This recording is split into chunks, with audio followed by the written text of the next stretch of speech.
ฮัลโหลสบายดีทุกคนสบายดีเขาไม่ได้ลงคลิปกันไงโดนอีกแล้วเนาะสัญญายังไงก็ไม่ได้ลงวันนี้เขาจะมาเซเทคนิคหรือว่ามาอ่านมุมมองมาแนะนำวิธีการเทรดให้ทุกคนได้เห็นรู้เนาะว่ามันเป็นแนวใดแท้สมัยเดี๋ยวนี้การเทรดเป็นหยังมันคือหุ้นแฮงกว่าเก่าเนาะคือได้สวิงกับสวิงหลายได้สวิงกับสวิงน้อยมันเกิดจากอย่างนะซึ่งก่อนที่เขาจะเข้าไปสู่เรื่องการเทรดตัวนี้ก่อนที่จะเข้าไปสู่เรื่องการเทรดตัวนี้ค่อยจะมาเว้าเรื่อง เรื่อง mindset เนาะเรื่อง mindset หรือเรื่องความคิดในการเทรดอย่างต่างๆและซึ่งตอนนี้เนาะค่อยจะแจ้งให้สำหรับนักเรียนที่เราเคยเรียนนำกันมาก่อนนี่คือบทเรียนหรือว่าไฟล์หรือว่าเทคนิคการเทรดของค่อยที่ค่อยได้รวบรวมไว้ตัวนี้เนาะค่อยมั่นใจว่าอาจจะมีคิวของคนอื่นได้แต่ค่อยมั่นใจว่ามันจะมีเช็คลิสต์ของมันอยู่ในนี้คือซึ่งตอนนี้ไฟล์มันสำเร็จแล้วเนาะไฟล์นี่คือสำเร็จแล้วแต่ว่าแต่อย่างเดียวว่ามือใดเราสิได้ปริ้นออก เมื่อใดที่ได้ปริ้นปุ๊บแล้วค่อยจะแจกจ่ายให้นักเรียนหมดทุกคนเนาะส่วนนักเรียนจะทำการเอาไปแจกจ่ายหรือไปให้พี่น้องหมอหรือให้หมู่ครูในเรื่องของนักเรียนเนาะแต่สำหรับนักเรียนแล้วคือค่อยให้ฟรีทุกคนเนาะบ่ได้เก็บเงินเนาะสำหรับนักเรียนคือให้ฟรีทุกคนซึ่งตอนนี้ไฟล์คือสำเร็จไปแล้วเนาะสำเร็จไปแล้วสำเร็จไปหลายเติบอยู่เนาะซึ่งบทเรียนอย่างต่างๆมันจะอยู่ในนี้หมดเนาะซึ่งเราจะบ่ลงดีเทลลึกฉะนั้นเราจะมาเว้าเรื่องเกี่ยวกับเป็นอย่างการเทรดของเราจึงยิ่งเทรดแล้วยิ่งแพ้เนาะ ตอนแรกๆคือบางคนก็จะสงสัยว่าเป็นหยังว่าเราไปเรียนมาหลายๆเทคนิคจึงรู้สึกว่าเอ้าแรกๆคือเทรดได้กำไรอยู่เนาะแรกๆเขาเรียนเทคนิคมาก็แรกๆเขาจะเทรดได้กำไรแต่พอเทรดไปเทรดมาก็เสียอีกแล้วก็บ่มั่นใจก็ไปหาเทคนิคเพิ่มเติมไปหาเทคนิคเพิ่มเติมแล้วเอามาดีเทลเอามาลงใหม่แรกๆรู้สึกว่าเอ๊ะก็ได้อยู่นะแต่เป็นหยังหลังๆมานี่คือเสียตลอดคือเสียตลอดย้อนหยังอันนี้เกิดจากหยังฉะนั้นข้อยจะบอกให้พวกเจ้ารู้ว่าตลาดตัวนี้มันเป็นสิ่งที่ว่า ซับซ้อนที่สุดนะตลาดตัวนี้มันเป็นสิ่งที่ซับซ้อนที่สุดบ่ว่าจะเป็นหุ้นตัวใดก็ตามบ่ว่าจะเป็นทองคำน้ำมันหรือว่าจะเป็นดัชนีตัวใดก็ตามมันจะมีเขาเอิ้นคำว่าอ่าเขาเอิ้นว่ากระทรวงการเงินหรือเขาเอิ้นว่าหรือภาษาชาวบ้านเขาเอิ้นว่ารายใหญ่หรือว่ารายย่อยหรือเขาเอิ้นอีกคำศัพท์หนึ่งเขาสิเว้าว่าคือมันจะมีธนาคารกลางมาคุมหุ้นทุกๆตัว หุ้นทุกตัวอยู่ในนี้คือมันจะมีธนาคารกลางมาคุมไว้หมดนะฉะนั้นบ่ว่าจะเป็นทองคำหรือน้ำมันตัวใดก็อย่าซึ่งเราต้องจำแนกหลายที่สุดคือก่อนที่เราจะเข้ามาเทรดในตัวนี้ข้อยสิฝากสำหรับมือใหม่เนาะคือเราต้องรู้ว่าการปั้นราคาของมันน่ะคือช่วงใดคือมันจะปั้นราคาคำว่าปั้นราคาก็คือช่วงใดคือที่มันจะมีวอลลุ่มคนจะซื้อแท้บ่หรือคนจะขายแท้บ่หรือว่า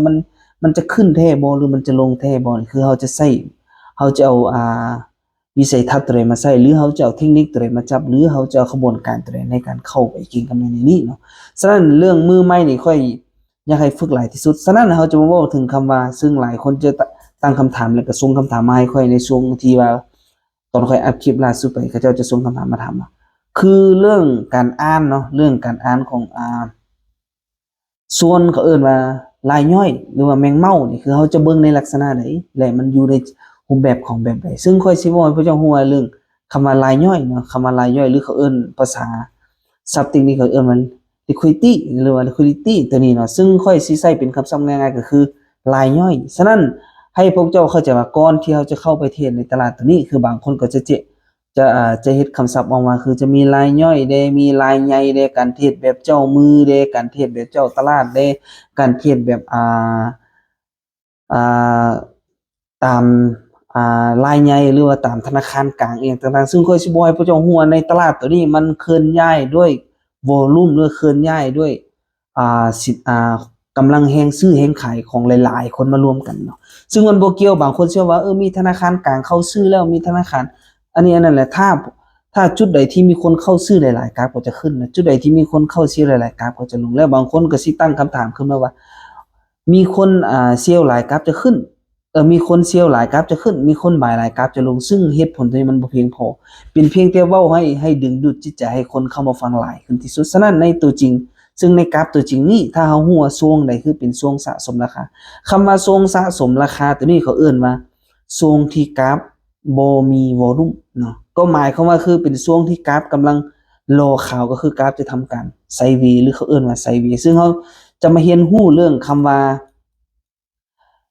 รายย่อยเขาเข้าใจได้รายใหญ่เขาเข้าใจหรือเขาเอิ้นว่าส่วน liquidity ให้พวกเจ้าเข้าใจนะมื้อใดที่กราฟเนาะให้พวกเจ้าเข้าใจว่าค่อยสิแยกให้พวกเจ้าได้เห็นฮู้คือมี3ลักษณะนะก็คือลักษณะที่1คือลักษณะของไซด์เวย์เนาะก็คือไซด์เวย์ในลักษณะนี้ฉะนั้นไซด์เวย์ของในลักษณะนี้ให้พวกเจ้าเข้าใจว่าอันนี้เวลามันเป็นแบบนี้เขาเอิ้นว่าการสะสมราคาซึ่งมันจะสะสมในอยู่บนไหนแล้วจะเข้าเทรดเข้าซื้อในจังหวะใดเดี๋ยวเราจะมาเว้าในเราจะเว้าต่อจากนี้ไปนะซึ่งค่อยสิเว้าให้พวกเจ้าฮู้คือ1ให้พวกเจ้าเข้าใจว่ารายย่อยมันจะอยู่ไสเนาะและรายใหญ่มันอยู่ไสให้พวกเจ้าเข้าใจว่ามันบ่มีรายย่อยแล้วบ่มีรายใหญ่เนาะคือให้เราเข้าใจว่าคือเราต้องฮู้เขาเนาะเข้าใจบ่เช่นคือว่าสงครามถ้าเราฮู้ว่าศัตรูเขาสิเฮ็ดหยังหรือเราฮู้ว่าศัตรูเขาจะอยู่ไสคือเราศึกษาเขาดีแล้วเราศึกษาตัวเราดีแล้วเขาเคยได้ยินบ่ว่าสงครามน่ะฮู้เขาฮู้เฮาลบ100ครั้งชนะ100ครั้งนั่นน่ะฉะนั้นเราก็ต้องฮู้ว่าเมื่อกราฟเป็นแนวนี้เราต้องอ่านใจฝ่ายตรงกันข้ามว่าฝ่ายตรงกันข้ามตัวนี้มันจะคิดในลักษณะแบบใดแล้วเราก็คือมาคิดส่วนทางกับมันหรือเราจะคิดไปคล้ายๆคือกับมันอยู่กับเหตุและผลและอยู่กับเหตุปัจจัยของมันว่ามันสมเหตุสมผลบ่เนาะฉะนั้นให้พวกเจ้าเข้าใจว่าเมื่อกราฟเป็นในลักษณะนี้รายย่อยเขาจะอยู่จุดนี้เนาะหรือเขาสิเอิ้นว่าเส้นเดนไลน์รายย่อยจะอยู่ในนี้เดี๋ยวให้ตัวนี้เนาะซึ่งเขาเอิ้นว่าย่อยเนาะหรือค่อยสิใช้สัญลักษณ์ตัวนี้ก็ได้เนาะและตัวนี้เอิ้นว่าย่อยฉะนั้นให้เราเข้าใจว่าในสายสำหรับนักเรียนที่ค่อยสอนก็คือเวลามันอยู่ในเส้นเทรนไลน์แบบนี้ค่อยสิบอกให้ทุกคนฮู้ว่าคือเราจะบ่เข้าเทรดบ่ว่าจะกราฟจะมาเตะมาเทรดอีหยังก็เราจะบ่เข้าเทรดเราจะเข้าเทรดในตอนที่กราฟมันเริ่มมีการสีทรงเนาะหรือการสีทรงตัวนี้ก็คือมันจะมีการคอนเฟิร์มอีกเทื่อนึงเนาะมีการคอนเฟิร์มอยู่นี่เราจะเข้าทันทีฉะนั้นในลักษณะในการเข้าตัวนี้เดี๋ยวเราจะไปลงดีเทลในการเข้าเทรดอีกต่อไปนะฉะนั้นให้พวกเจ้าเข้าใจว่าทรงนี้คือทรงไซด์เวย์หรือทรงการสะสมราคาฉะนั้นมันจะสะสมในลักษณะใดพวกเจ้าเคยเห็นบ่บางคนก็จะว่า Elite Wave บางคนก็จะว่า SMC บางคนก็จะว่าถึง ICT หรือการเทรดอย่างต่างๆก็แล้วแต่ค่อยสำหรับวิธีการเทรดของค่อยที่ค่อยได้สอนนักเรียนไปคือค่อยสิสอนให้เขาเจ้าเข้าใจเรื่องคำว่า market structure หรือโครงสร้างของตลาดคือพวกเจ้าต้องฮู้โครงสร้างของตลาดว่าคำว่าโครงสร้างคือณปัจจุบันตอนนี้คือมันเป็นเทรนขาขึ้นบ่หรือมันเป็นเทรนขาลงเราต้องฮู้เราต้องเข้าใจโครงสร้างตัวนี้ให้หลายถ้าเข้าใจโครงสร้างตัวนี้บ่ได้การเทรดของเราคือแฮงจะสับสนฉะนั้นสไตล์การเทรดของค่อยเนี่ยคือบ่ลึกหลายเนาะง่ายๆบ่ลึกหลายแต่ว่าแรกๆอาจจะมึนๆงงฉะนั้นให้เราเข้าใจว่าเวลาที่กราฟมันขึ้นปื๊ดมาเนี่ยนี่พวกเจ้าฮู้บ่มันกราฟจะมีการสะสมอันนี้ช่วงนี้เขาเอิ้นว่าช่วงสะสมราคาฉะนั้นมันสะสมราคาหน้าที่เราเฮ็ดหยังคือเราจะรอให้มันมีการทำลายพวกนี้ก่อนนะทำลายบ่ว่าจะเป็นทำลายทางลงหรือทางขึ้นถ้าสมมุติมันทำลายทางลงตัวนี้ปุ๊บเราจะรอมีการรีเจ็คปั๊บเราจะบายขึ้นไปแล้วอยู่จุดนี้มันจะมีคนเสี่ยวนะเชื่อป่ะแล้วมันก็จะมีการพักตัวฉะนั้นให้พวกเจ้าเข้าใจว่ากราฟช่วงใดที่มันพักตัวให้พวกเจ้าเข้าใจว่ามันจะมีคนเข้าไปซื้อไปขายอยู่จุดนั้นหลายที่สุดฉะนั้นสำหรับเราคือเราจะบ่เทรดเนาะสำหรับเราคือเราจะบ่เทรดแต่เชื่อว่ามันจะมีคนเทรดฉะนั้นเราฮู้เขาฮู้เราก็ฮู้ว่าโอ้จุดนี้คือเราบ่เทรดจุดนั้นจะมีคนเทรดฉะนั้นเมื่อมีคนเทรดปุ๊บเราจะเทรดในจุดที่คนเทรดน้อยที่สุดเนาะอย่างเช่นคือบางคนก็จะว่าตัวนี้คือนะครับเห็นบ่ตัวนี้คือนะครับฉะนั้นบางคนจะรอให้กราฟลงมานี่แล้วตอนนี้มันจะมีคนบายแล้วเนาะพอมีคนบายดีบ่ดีเขาอาจจะตั้ง SL อยู่นี่ซึ่งเราบ่ฮู้ฉะนั้นเมื่อกราฟถึกลากปุ๊บจิตวิทยาของคนพวกนั้นคือเสียแล้วเนาะเมื่อกราฟมันถึกลากจิตวิทยาพวกนั้นมันจะเสียเมื่อมันเสียปุ๊บจากที่มันเคยบายมันจะกลับมาเป็นเสียวเนาะฉะนั้นโอกาสที่คนเราจะเป็นแบบนั้นคือหลายที่สุดฉะนั้นสิ่งที่สำคัญที่สุดหนึ่งคือเข้าใจโครงสร้างคำว่าโครงสร้างก็คือในลักษณะที่กราฟมันสิวิ่งขึ้นแบบนี้เนาะมันสิวิ่งขึ้นแบบนี้ให้ฮู้ว่าเฮ็ดไฮโลเฮ็ดไฮโลเฮ็ดได้เฮ็ดไฮได้เฮ็ดโลได้เฮ็ดไฮได้เฮ็ดโลได้จำแนกตัวนี้เป็นการเทรดเราจะง่ายขึ้นเนาะการเทรดจะง่ายขึ้นง่ายๆบ่อยากฝึกเนาะส่วนหลายคนเฮาอยากฝึกแนวยากๆเพราะหยังเพราะอันแนวยากๆนี่คือเป็นสิ่งที่ว่ามันเป็นคำเว้าที่ว่าใหม่ๆเป็นคำเว้าที่แปลกๆแต่ให้พวกเจ้าเข้าใจว่าในตลาดการเงินพวกนี้หรือว่าในตลาดหุ้นเรื่องพวกนี้คือมันมีแต่แท่งสีแดงกับสีเขียวเท่านั้นและมีแต่บ่ายกับเซียวเท่านั้นเนาะฉะนั้นมันบ่มีหยังนอกเหนือไปกว่านี้ฉะนั้นถ้าเอาไปศึกษาหลายบางคนก็จะเอาคำศัพท์นี้มาใช้เอาคำศัพท์นั้นมาใช้บ่ว่าจะเป็นSMC ICT อย่าง Smart Money Concept เรื่องต่างๆมาใช้แต่ค่อยสิบอกให้พวกเจ้าฮู้ว่าในตลาดนี้มีเพียงแต่แท่งเทียนและมีแต่บ่ายกับเซียวฉะนั้นสิ่งที่เราต้องฮู้คือฮู้ Swing High Swing Low หรือฮู้ราคาสูงราคาต่ำแล้ว ทำการคาดคะเนว่าให้ทำการว่าให้ตัวเองนี่ให้ขึ้นว่าตัวเองนี่เป็นพ่อค้าแล้วเขาจะรอซื้อในราคาที่ถูกแล้วไปขายในราคาที่แพงฉะนั้นในลักษณะการซื้อและลักษณะการขายตัวนี้คือสิ่งที่เราต้องฝึกเนาะเราไม่จำเป็นต้องไปฝึกตัวอื่นเลยเราต้องฝึกว่าเราจะเป็นพ่อค้ารับซื้อสินค้าอยู่จุดใดแล้วเราจะเป็นพ่อค้าขายสินค้าอยู่จุดใดฉะนั้นตัวนี้ให้พระเจ้าเข้าใจว่าเวลากราฟที่มันขึ้นเนาะอันนี้กรณีคือขาขึ้นเวลากราฟที่มันขึ้นหรือหุ้นตัวใดก็ยาที่มันขึ้นบ่ว่าจะเป็นน้ำมันหรือทองคำตัวใดก็ยาเวลาที่มันขึ้นมาแล้วปุ๊บแล้วมันมีการไซด์เวย์อยู่ในนี้ให้พวกเจ้าเข้าใจว่าจุดนั้นคือเราจะบ่เข้าบ่ว่าจะเป็น M1 M5 M หยังก็ยาเนาะสวิงแบบนี้คือเราจะบ่เข้าเราจะเข้าตอนที่มันทำการเบรกหรือทำการคีย์ฝั่งใดฝั่งหนึ่งแล้วย้อนกลับมาแล้วจะเข้าออเดอร์เนาะย้อนกลับมาแล้วจะเข้าออเดอร์ฉะนั้นตอนนี้อันนี้คือลักษณะของรายย่อยอีกแบบหนึ่งและลักษณะรายย่อยอีกแบบหนึ่งก็คือจะมีในลักษณะแบบเป็นเทนนะเป็นเทนแบบนี้เคยเห็นบ่เนาะเคยเห็นบ่แบบเป็นเทนแบบนี้เป็นเทนแบบนี้แล้วสุดท้ายแล้วบางคนจะรอบ่ายกันอยู่นี่ถูกบ่บางคนจะรอบ่ายกันอยู่นี่เขาจะรอกามมานี่แล้วรอบ่ายบางคนจะวางไอเดียอยู่นี่แล้วตั้งทีพีขึ้นไปแล้วผู้เจ้าเคยเห็นบ่เวลากราฟที่มันลงมานี่ปุ๊บกราฟมันเห็นอย่างเนาะอันนี้เขาเรียกว่าการลิ้นจิตวิทยาของคนมันลงมานี่ปุ๊บมันทำกันคีย์เดียวปั๊บแล้วพอคีย์เดียวปุ๊บอันคนที่มันเคยบ่ายตัวนี้มันจะเมื่อมันเสียแล้วเนาะเมื่อมันเสียแล้วมันจะมาตั้งออเดอร์เซลล์ทันทีเซลล์อยู่นี่แล้ววาง TP ลงไปถือว่าแล้วพอมันตั้งเซลล์อยู่นี่ปุ๊บกราฟมากับตัวอยู่จุดนี้เนาะกราฟมากับตัวอยู่จุดนี้แล้วขึ้นพอขึ้นปุ๊บมันติดเซลล์แม่นบ่มันติดเซลล์แต่กราฟเห็นหยังกราฟทะลุขึ้นไปเป็นหยังจึงเกิดเหตุการณ์ในลักษณะนี้ย้อนหยังหนึ่งคือเฮาบ่เข้าใจว่าจุดที่มันเป็นโลณตอนนั้นนี่คือมันเป็นโลที่สำคัญหรือเขาเอิ้นว่าเป็นการสะสมมีการสะสมราคาบ่และข่าวได้สนับสนุนบ่โลนั้นหรือเขาเอิ้นดีมานด์นั้นโซนนั้นเป็นโซนที่สำคัญบ่ฉะนั้นถ้าเราจำแนกโซนบ่ได้มันเห็นสวิงไฮสวิงโลอยู่ก็จริงถ้าเราจำแนกโซนบ่ได้คือเราจะแพ้เนาะฉะนั้นคือจำแนกโซนให้ได้เนาะซึ่งเราจะมาเบิ่งในกราฟตัวจริงนำกันเนาะเบิ่งในกราฟตัวจริงนำกันสิ่งที่ค่อยได้วางแผนไว้เนาะสิ่งที่ค่อยได้วางแผนไว้ว่าเป็นหยังค่อยจึงวางแผนในลักษณะนี้แล้วพวกเจ้าสิฮู้ว่าวิธีการเทรดของค่อยคือเป็นจังไดเนาะปึ๊บแล้วค่อยสิอธิบายให้ฟังเป็นหยังค่อยจึงวางแผนในลักษณะนี้หวังว่าแต่ละคนน่าจะเห็นตัวนี้นะปึ๊บพวกเจ้ามาเบิ่งตัวนี้คือแผนที่เฮาวางในลักษณะที่เฮาจะทำการเข้าเทรดในอาทิตย์หน้าเนาะเป็นหยังค่อยจึงวางในลักษณะนี้เนาะเป็นหยังค่อยจึงวางในลักษณะนี้พวกเจ้ามาเบิ่งนำกันเหตุผลที่1คือเฮาเห็นสวิงโลตัวนี้เนาะเห็นบ่พวกเจ้าเบิ่งตัวนี้1เฮาเห็นสวิงโลตัวนี้ซึ่งสวิงโลตัวนี้ได้ทำการเฮาสังเกตตัวนี้นะสวิงโลตัวนี้ได้ทำการขึ้นมาปั๊บแล้วพักตัวอันนี้แหละเขาเอิ้นว่าช่วงพักตัวนี้คือเขาจะบ่เข้าแล้วมันทำการเบรกขึ้นไปปั๊บแล้วสิ่งที่มันเฮ็ดคือมันได้ทำการสร้างโลใหม่เกิดขึ้นในจุดนี้ซึ่งในโลนี้เนาะโลในจุดนี้คือเฮาแจ้งกันในกลุ่มแล้วว่าเป็นโลที่บ่สำคัญซึ่งค่อยแจ้งนักเรียนไปแล้วว่าจุดนี้เฮาจะเสียวลงมาแล้วมาปิดในจุดนี้แล้วจะบ่ายขึ้นเฮาจะบ่ายขึ้นไปซึ่งจุดนี้จังไดมันก็ต้องทะลุแน่นอนซึ่งเฮาแจ้งนักเรียนในกลุ่มไปแล้วเนาะซึ่งเป็นหยังเฮาจึงฮู้ซึ่งมันเกิดจากประสบการณ์เนาะฉะนั้นเฮาจึงฮู้ว่าโอเคอยู่นี่เป็นโลที่บ่สำคัญเนาะซึ่งค่อยแจ้งไปแล้วว่ามันบ่สำคัญฉะนั้นตัวนี้เนาะกราฟมันก็ได้ทำการทะลุแล้วเคลียร์เรียบร้อยพอเคลียร์เรียบร้อยปุ๊บเป็นหยังค่อยจึงเบิ่งว่าขึ้นมานี่แล้วจะลงมาต่อเพราะว่า1คือกราฟฮู้ว่าณปัจจุบันตอนนี้จุดนี้นี่มันกำลังสร้างให้คนเข้าเสียวเมื่อสร้างให้คนเข้าเสียวปุ๊บเมื่อกราฟดิ่งกลับขึ้นมาปั๊บแล้วจะมีคนเสียวพอมีคนเสียวปุ๊บมันจะให้คนได้ออเดอร์ฉะนั้นผู้ที่เฝ้ากราฟในนี้มีเจ้าของบ่ซึ่งค่อยเว้าได้คำเดียวว่ามันมีหลายๆคนมันมีหลายๆองค์กรหรือมีหลายๆบริษัทที่ทำการเข้าซื้อเข้าขายในตลาดหลักทรัพย์ตัวนี้ในตลาดหลักทรัพย์ตัวนี้ฉะนั้นจุดนี้ที่เฮาเบิ่งเสียวคือบ่ได้หมายความว่าขึ้นมาปุ๊บเฮาจะเสียวทันทีบ่แม่นเฮาจะรอมีการรีเจ็คราคาก็คือมีการทิ่มไส้ของราคาหรือมีการสีทรงของราคาในไทม์เฟรมน้อยแล้วเฮาจึงจะเสียวลงมาเนาะเฮาจึงจะเสียวลงมาฉะนั้นถ้ามันบ่มีการ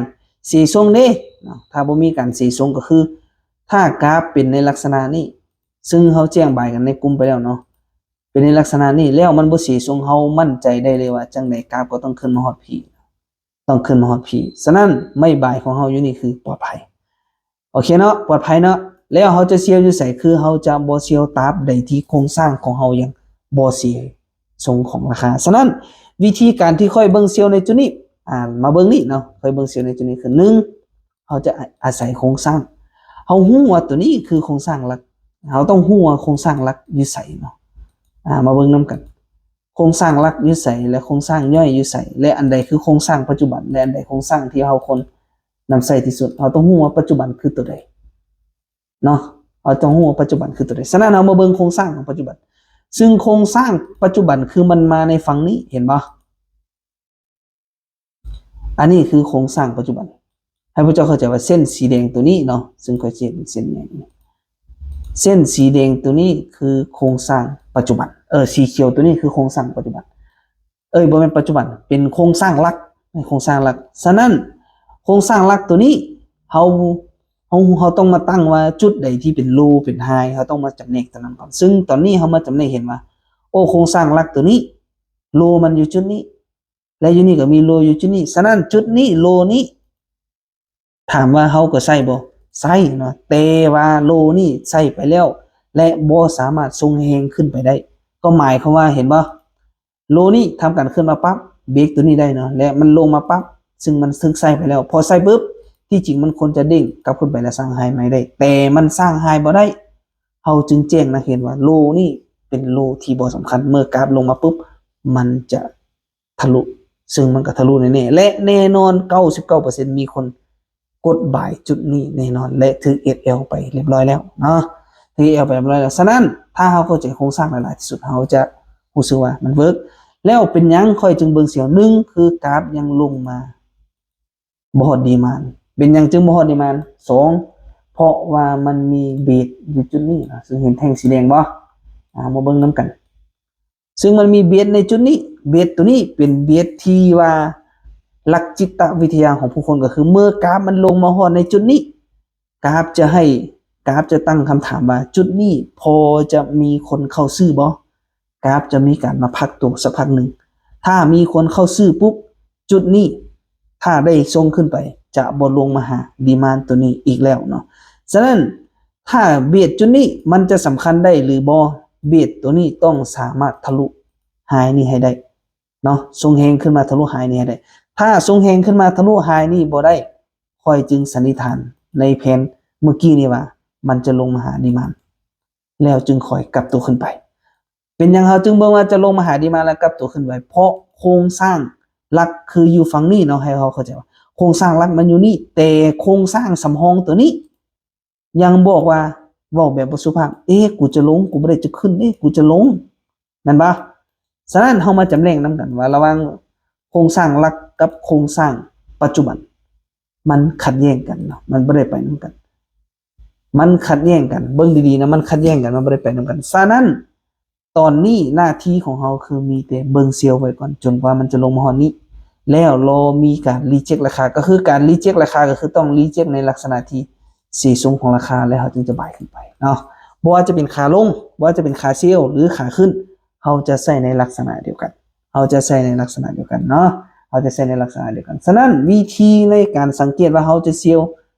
ในเวลาใดก็คือให้พวกเจ้ามาเบิ่งในลักษณะนี้ค่อยๆติดตามไปเนาะเดี๋ยวค่อยสิมาแชร์เทคนิคการเทรดที่ค่อยใช้มาตลอดเนาะว่าเป็นอะไรเนาะเอามาเรียนรู้นํกันมาฝึกฝนนํกัน1เฮาต้องรู้ว่า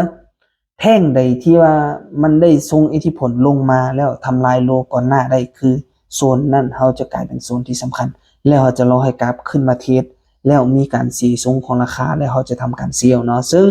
เฮาก็จะไล่ลงมาว่าโลไฮใดที่สำคัญ1คือปึ๊บเด้งขึ้นมาหายเนาะให้เอาเบิ่งในนี้ปึ๊บไฮนี่ได้ทรงแฮงลงมาปั๊บแล้วมาสร้างโลในจุดนี้เนาะจื้อไว้เนาะทรงแฮงลงมาปั๊บแล้วมาสร้างโลในจุดนี้หลังจากนั้นมันเด้งขึ้นไป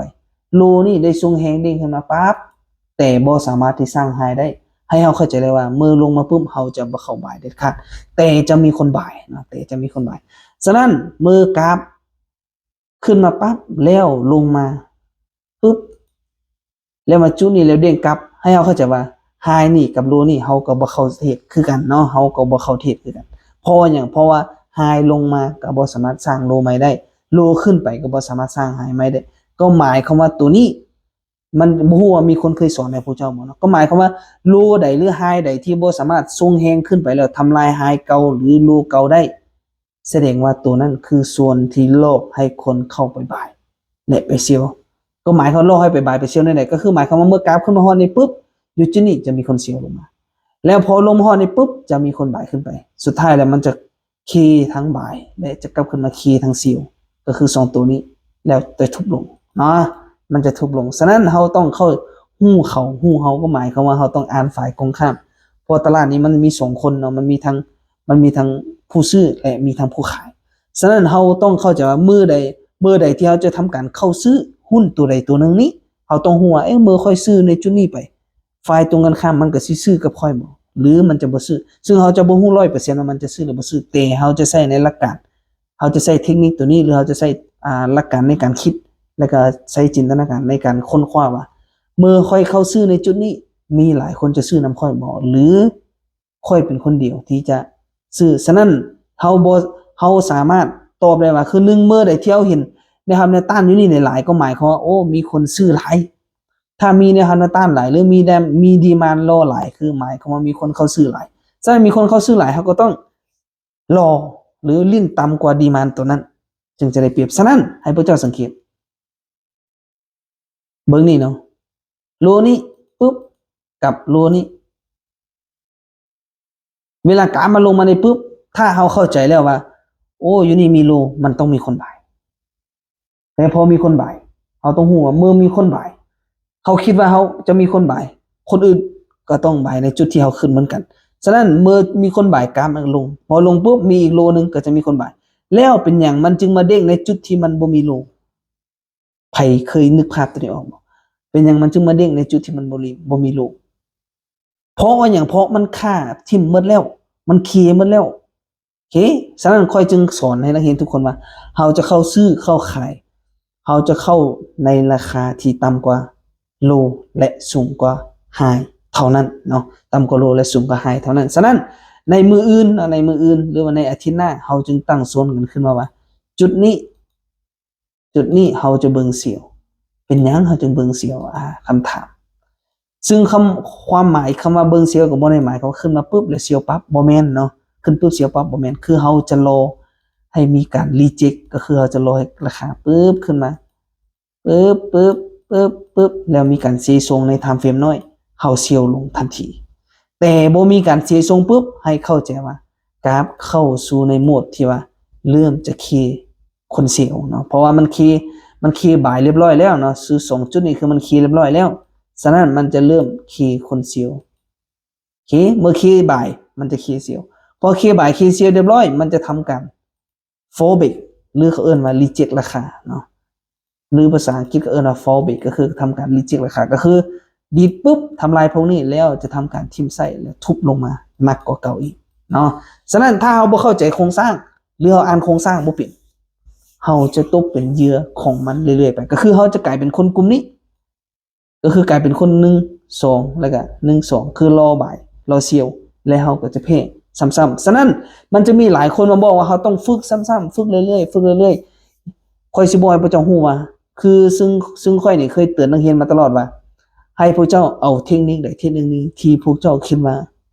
ได้เรียนมาแล้วรู้สึกว่ามันมีความเป็นไปได้สูงหรือเป็นไปได้สูงหรือบ่สูงบ่เกี่ยวนะคือเรียนมาแล้วเอาไปแบ็กเทสแล้วเอาไปฝึกเบิ่งว่ามันเป็นจังไดพอฝึกไปแล้วบ่เวิร์ก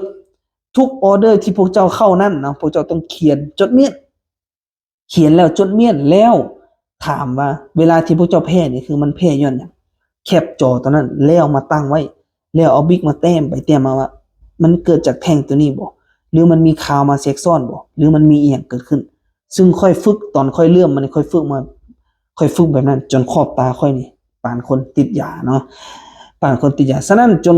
ค่อยสิมาฮอดณปัจจุบันนี้บ่ได้หมายความค่อยเทรดเก่งๆเนาะค่อยรวยบ่แม่นเนาะแต่ว่าค่อยสามารถเฮ็ดกำไรจากมันได้ค่อยสามารถเฮ็ดกำไรจากมันได้ซึ่งเฮาเฮ็ดกำไรจากมันได้แล้วเฮาก็เอาเงินจากตัวนี้ ไปต่อยอดทางอื่นต่อเนาะซึ่งเรื่องวงการในการแลกเปลี่ยนตัวนี้เรื่องวงการในการลิ้นหุ้นตัวนี้มันจะอยู่กับเฮาทุกยุคทุกสมัยนะมันจะอยู่กับเฮาทุกยุคทุกสมัยในอนาคตข้างหน้าส่วนหลายคนจะบ่ค่อยถือเงินสดเขาจะใส่พวกเงินดิจิตอลหรือเขาจะสร้างกระเป๋า wallet ขึ้นมาซึ่งมันจะอยู่ในโลกของโซเชียลมันจะอยู่ในโลกโซเชียลถ้าไผบ่ฮู้เรื่องพวกนี้หรือว่าฮู้ก็ดีหรือว่าบ่ฮู้ก็ดีนะบ่ได้หมายความบ่ฮู้แล้วจะบ่ดีบ่แม่นแต่ว่าตัวนี้มันจะควบคู่ไปกับทุกยุคทุกสมัยบ่ว่าจะเป็นในอนาคตข้างหน้าบ่ว่าคนจะใช้เป็นคริปโตเคอเรนซีใช้กระเป๋า wallet อิหยังก็อย่าเรื่องวงการคำว่า exchange ตัวนี้หรือว่าการแลกเปลี่ยนตัวนี้มันจะอยู่ควบคู่กับวงการการเงินตลอดไปฉะนั้นเราต้องเรียนรู้เราต้องมีความรู้ด้านพวกนี้ให้หลายๆเนาะความรู้ด้านพวกนี้ให้หลายๆฉะนั้นสำหรับมื้อนี้หลังจากที่เราห่างหายจากกันไปโดนเติบนะค่อยก็ได้มาแชร์มุมมองบางเล็กๆน้อยๆให้ทุกคนได้เห็นรู้ก็คือแชร์ให้เห็นรู้ว่าวิธีการวางแผนคือแนวใดวิธีการเข้าเทรดแนวใดคือส่วนหลายค่อยจะมาเทรดแต่ทองคำเนาะส่วนหลายค่อยจะมาเทรดทองคำฉะนั้นฝากให้ทุกคนกดไลค์กดแชร์และฝากให้ทุกคนกดติดตามนำพาผู้ติดตามเพิ่มขึ้นเรื่อยๆบางทีค่อยจะทำการเซฟไฟล์ที่ค่อยเขียนอยู่ตอนนี้ก็คือไฟล์นี้เนาะไฟล์ที่ค่อยเขียนอยู่ตอนนี้และปื้มตัวนี้อาจจะมีการมาไล่แจกฟรีเนาะอาจจะมีการมาไล่แจกฟรีให้ทุกคนที่ได้ติดตามเพจซึ่งตัวนี้ความรู้ของค่อยทั้งหมดคือจะอยู่ในปื้มหัวนี้ทั้งหมดเนาะซึ่งค่อยจะรวบรวมเป็นหัวเดียวและค่อยจะเขียนเป็นหัวเดียวหัวแรกอีกจะบ่เขียนอีกต่อไปเนาะจะเขียนแต่หัวเดียวนี้ฉะนั้นค่อยจะรวมเทคนิคทั้งหมดหรือรวมถึงความคิดวิธีการคิดจิตวิทยาหรือว่าหลักการเข้าเทรดอย่างต่างๆคือจะอยู่ในปื้มหัวนี้หมดเลยเนาะฉะนั้นไฟล์ตัวนี้คือไฟล์นี่เรียบร้อยหมดแล้วเนาะไฟล์นี่เรียบร้อยหมดแล้วแต่เรื่องข้อมูลในการเรื่องการปิ้นปื้มตัวนี้คือยังเราต้องได้ปรึกษากับเขาเจ้าก่อนนะเพราะว่าขนาดที่ค่อยสั่งไปเขาเจ้ายังขึ้นบ่ออกว่ามันจะสามารถปิ้นได้หรือบ่เนาะซึ่งค่อยจะปิ้นเป็นปื้มที่ว่าแข็งเนาะเป็นปื้มที่ว่าแข็งแล้วก็เป็นปื้มที่ว่าสามารถอยู่ได้ตลอดไปแล้วก็สามารถเอาไปใส่กับพกพาได้สะดวกสบายและสำหรับนักเรียนนี่คือได้ปื้มพร้อมยังบ่แล้วนะคือซึ่งค่อยจะมีไฟล์ส่งให้ไปพร้อมนะบ่ว่ากันการเสียหายคือบางทีเฮ็ดปื้มเสียหายบ่หรือตกน้ำบ่หรือหยังเฮายังมีไฟล์สามารถไป copy เฮ็ดเป็นปื้มได้ตลอดแต่ว่านี่ค่อยเฮ็ดเป็นของขวัญให้เนาะเฮ็ดเป็นของขวัญให้คือที่เฮาได้อยู่นํกันมาที่ 3-4 ปีนี้สำหรับนักเรียนคือคนนักเรียนคือค่อยจะบ่เก็บเงินเพิ่มเติมเนาะคือมีแต่เฮาสัญญากันแล้วว่าคือเฮาจะสอนแล้วก็อยู่นํกันคือจนกว่าวงการนี้จะหายไปเนาะฉะนั้นสำหรับมื้อนี้จะบ่มีหยังหลายเนาะสำหรับมื้อนี้จะบ่มีหยังหลายคือจากหลังจากที่ห่างหายไปโดนก็คือได้กลับมาแล้วก็ได้มาแชร์มุมมองเล็กๆน้อยๆให้ทุกคนได้ฟังเนาะตั้งแต่นี้ต่อไปคือค่อยจะมาลงคลิปเรื่องดีเทลการเทรดอีหยังต่างๆวิธีการคิดอีหยังต่างๆขอแต่ทุกคนคอมเมนต์แล้วก็ตั้งคำถามเพิ่นมาให้สอนตัวนี้ใน SMC บ่ ICT บ่หรือว่า Demand Supply บ่หรือว่าโครงสร้าง Market Structure การตีฟีโบเรื่องอีลิเวียซึ่งลงพวกนี้ค่อยฮู้หมดแต่สิ่งที่ค่อยใช้แท้ๆคือมีเพียงแต่น้อยเดียว